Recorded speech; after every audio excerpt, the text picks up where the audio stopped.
He has before in the past said that he has had awful, inappropriate thoughts in his brain. That's all he said in his mind. He never has said he's going to kill himself or, oh my God, I don't know.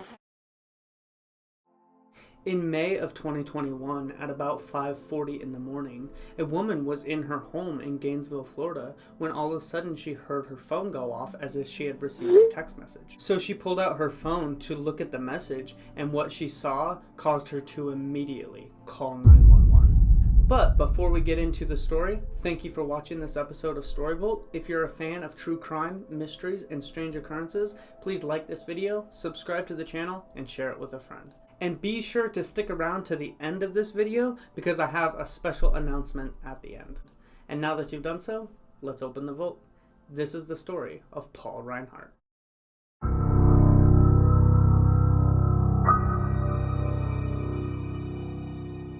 Paul Reinhardt was a smart, handsome, well-off man living in Gainesville, Florida. In early year 2000, he met and fell in love with the love of his life, a beautiful woman named Mindy Prince. And in May of 2001, the two of them would get married and begin a happy life together.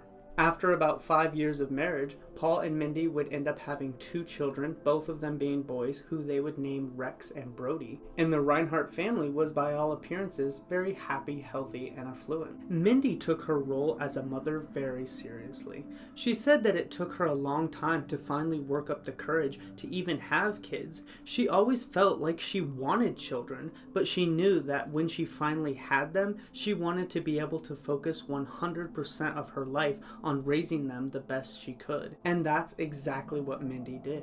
She spent every free second that she had with her 2 boys. Mindy loved nothing more than taking her 2 sons, Rex and Brody, out to do fun things and watching them compete in sports. Both of her boys loved the sport of baseball, so Mindy enrolled both of her boys in youth baseball programs. And if you look at Mindy's Facebook page for even a few minutes, you will basically see nothing but pictures of Rex and Brody competing in athletic sports and celebrating achievements with their mother. Earlier in his adult life, Paul Reinhardt had actually started his own medical supply company, which he named after his family, called Reinhardt Medical LLC. And after getting married, Mindy would come to work with Paul in his company, so he was the president of the company and she was the vice president working directly under him, so the two of them were able to raise their family and run their company together. And this allowed Paul and Mindy to spend a lot of time with Rex and Brody. The family loved to travel and go on outings together, and the income that they received from running this medical supply company was enough to make the Reinhardt family a very substantial income, to the point where they were very well off. They were able to afford a nice home in Florida, and they also owned a boat for outings and fun activities, and they also owned a second home on the coast, also in Florida, which they often used to get away as kind of like a vacation home. So as far as anyone could see, the Reinhardt family seemed nearly perfect. But sadly, it would not stay this way. Though everything seemed nearly perfect in Paul Reinhardt's life, he had a dark secret. You see, over the years, Paul had secretly been building up anxiety and resentment towards Mindy. He felt like his sons, Brody and Rex, seemed to like their mother more than they liked him, and he began to be resentful towards them too. Of course, this notion was 100% in Paul's mind. Mindy, Rex, and Brody loved him. And the 2 sons loved both of their parents, and they never thought of Paul as like an outsider in the family. But once this idea had gotten in Paul's head, he couldn't get it out, and it was driving him crazy. He was able to hide these thoughts and feelings for a long time, playing the family game as best he could, and taking pictures like this one on every outing and every special occasion with his family. But it wasn't long before people in his life, including Mindy and his business partners, would begin noticing that Paul was acting very strange and at times very irrational. And this was especially apparent to his wife, Mindy, who for the life of her could not figure out what was going on with her husband. She tried talking to him, but Paul would always just shake it off and tell her it was nothing. But it clearly was something.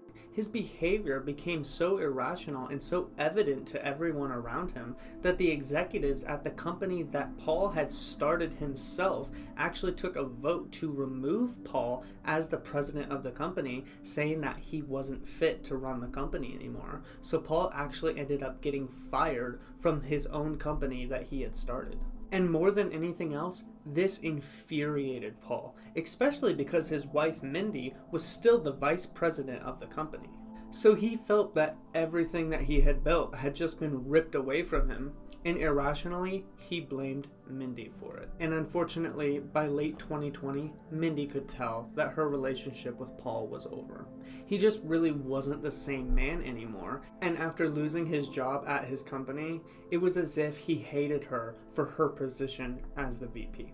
Even though, to be clear, it was in no way Mindy's fault that Paul had gotten fired. She was an executive at the company, but the vote was not left up to her, and she was not the one who had proposed the vote in the first place. So in late 2020, Mindy would actually move out of the house that she shared with Paul, and she would file for a divorce. And the two of them would actually agree on joint custody between Rex and Brody, pending the divorce legal proceedings. Paul expressed to Mindy that he was disappointed with her leaving, and though divorce was difficult, they both did understand that it was probably the best thing for their situation.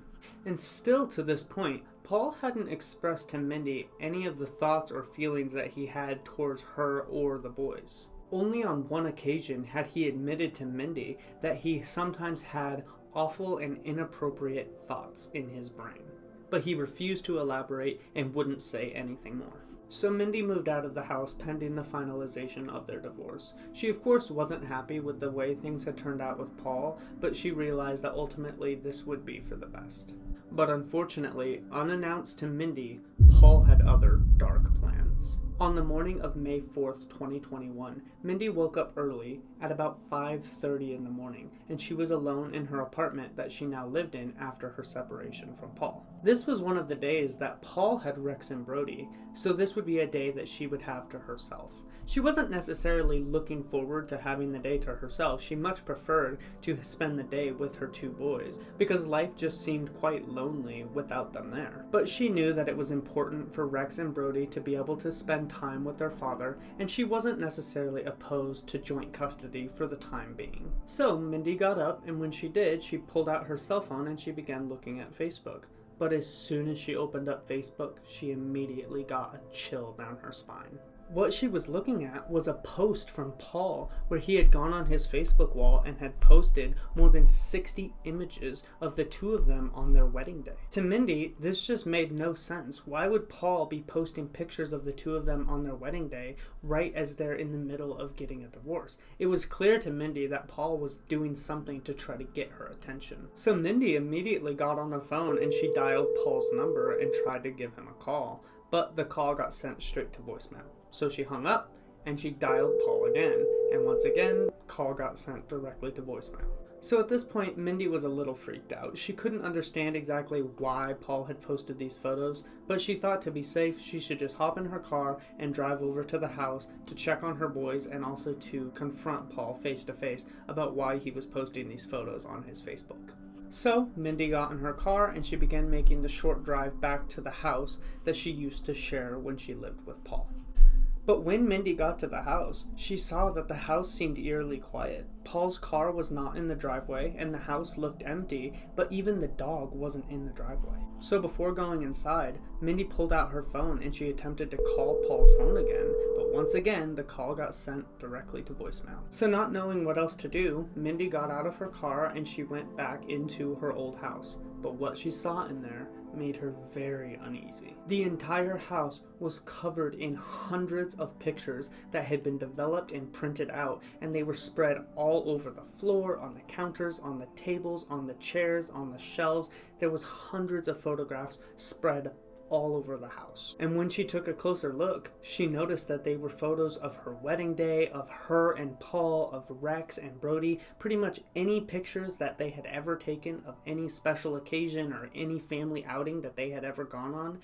Those pictures were there, and they were spread all over the house. And as Mindy was going through the house kind of looking for Paul and looking for her two boys, she hears her phone go off as if to sound like she just got a text message.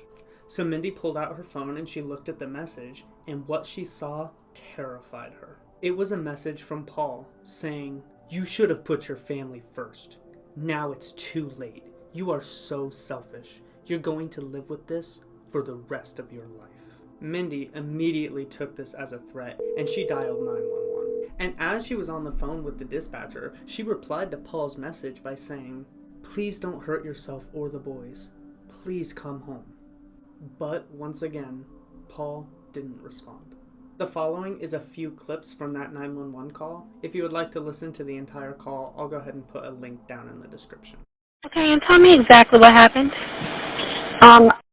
Ken and I are going through a separation, and he posted 64 pictures on Facebook of our wedding album, so I called him. I just came back to my house where he is staying with the kids. I have two boys, an 11 and 14-year-old, and he is not here. He's not answering the phone, and there's about 400 weddings, all of our pictures spread across the whole entire house and weird off in a very peculiar way. And I've texted him. He has my children. He has my dog. He's not responding at all. He made any suicidal type statements or any statements like that things are going to be very final for him? No, no, not recently. He has before in the past said that he has had awful, inappropriate thoughts in his brain. That's all he said in his mind. He never has said he's going to kill himself or, oh my God, I don't know. So after being alerted to the situation, the police set about tracking Paul's phone to try to figure out where he was. And fortunately, they were actually able to track Paul's phone, but this was made moot by the fact that they started receiving a bunch of 911 calls from Paul's neighbors who lived near where his vacation house was. Based on those neighbors' stories and the police investigation that followed, this is an account of what Paul Reinhardt really did on the morning of May 4th, 2021. You see, secretly, Paul had continued to build up resentment for Mindy. He blamed her for everything. He couldn't believe that he had lost his job at his own company. It was like she had taken his job away. And now, after all that, she was just going to up and leave him? And worst of all, he couldn't believe that his two sons loved their mother more than him. It was like she was taking his children away. This made Paul not only resent Mindy, he hated her. And not only that, he hated Rex and Brody, not for anything that they had done, but for the simple fact that they still loved their mother. So Paul decided that he had to get back at Mindy and punish his boys. And he did that in the worst way possible. On the morning of May 4th, 2021, Paul got up early and he posted those 61 photos to Facebook, and his intention was to get Mindy's attention so that she would be privy to what he was about to do. Then he went all around his house and he put down all of those photos that Mindy had seen. He was setting up the scene for what Mindy would see when she came over to the house. Then he went upstairs to Rex and Brody's room and he told them to get dressed, but to leave their cell phones, watches, and tablets and all of their electronics behind in their room. So he took his two sons and he loaded them up in the car at about 5:30 in the morning, and the three of them began driving to their vacation home in Dixie County in Florida. As he drove, Rex and Brody were confused about why their house had been covered with so many photographs and also why they were leaving the house so early in the morning. But when they questioned their father about it, Paul just told them not to worry about it and that they were just going to get away to their vacation home for a while. And as Paul was driving, he heard his cell phone ring, and of course it was Mindy calling, but when he saw it was Mindy, he immediately hung up the phone and sent it to voicemail. The phone rang again, and once again, he hung it up, sent it to voicemail. When the three of them got to Paul's luxury vacation home in a gated community near the beach in Florida, Paul told his two sons, Rex and Brody, to go upstairs to the bedroom in their vacation house. And as the two boys obeyed their father, Paul pulled out his cell phone and he sent that text message to Mindy so that she would know that this was her fault. Then he pulled from his waistband a 9mm pistol and he went into the bedroom and told his two sons to get on the bunk beds. And when they had done so, he fired 2 shots, killing his 2 sons instantly. After that was finished, Paul went back out of the room and he grabbed a can of liquid and he spread accelerant all over his vacation home and on the body of his 2 sons. And then he lit a match and set the house on fire, burning the bodies of Rex and Brody. And as the house began to go up in smoke, Paul once again pulled out that 9mm pistol and he put it to his own head and once again pulled the trigger.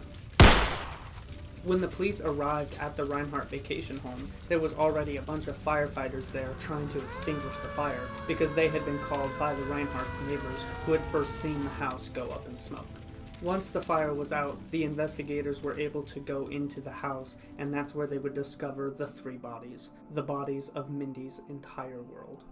Mindy was, and to this day, still is completely devastated by what happened that day. It was clear that Paul wanted to punish her for everything that he had felt and everything that he imagined that she had done to him. And Paul knew that there could be no better way to punish Mindy than to take from her the thing that mattered the most.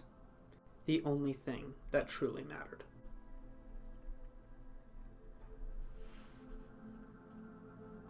So that's it, guys. Thank you for watching another episode of Storyvolt. As always, go down in the comments and let me know what you thought of this case. Before you go, I want to take a quick second to tell you one way that we can help the victims of violent crimes. I started this channel because I have a passion for telling stories and making content, but I also started this channel because while I was in college studying criminal justice, I read about and wrote about hundreds of cases like this one. And one thing I know is that violent crimes like this one always leave behind devastated victims like Mindy. So recently I heard about another content creator named Mr. Ballin, who I'm sure many of you are already familiar with. And he actually recently launched a new nonprofit organization called the Mr. Ballin Foundation as a way to give back to victims of violent crimes. As you know, this isn't the first time we've done something like this. I was thrilled to see how many people came together to donate to Maya, a victim of the Uvalde school shooting. So I just wanted to take this quick second to let you guys know about the Mr. Ballin Foundation,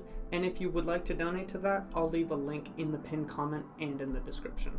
And even if you can't donate, there's actually another way that you can help. As you know, YouTube creators get paid in ad revenue for the views on their videos. My videos, of course, don't make very much money, sometimes as little as 5 cents. But the more views that we can get on this video, the more money that this video could potentially make. And personally, I'm going to donate 100% of any revenue that's made by this video straight to the Mr. Ballin Foundation. I won't be keeping a cent. So if you're up to it, please drop a like and comment on this video to help it with the algorithm. And if you want to help even more, feel free to share this video with a friend and on all of your social media accounts so that we can get this video to reach even more people. I don't know if this is going to work, but if we make $5, $10, or $10,000, all of it will go to a very good cause. Thank you for watching, and thank you especially to those who stuck around until the very end. That's it for now. I'll see you next time, but until then, be safe out there.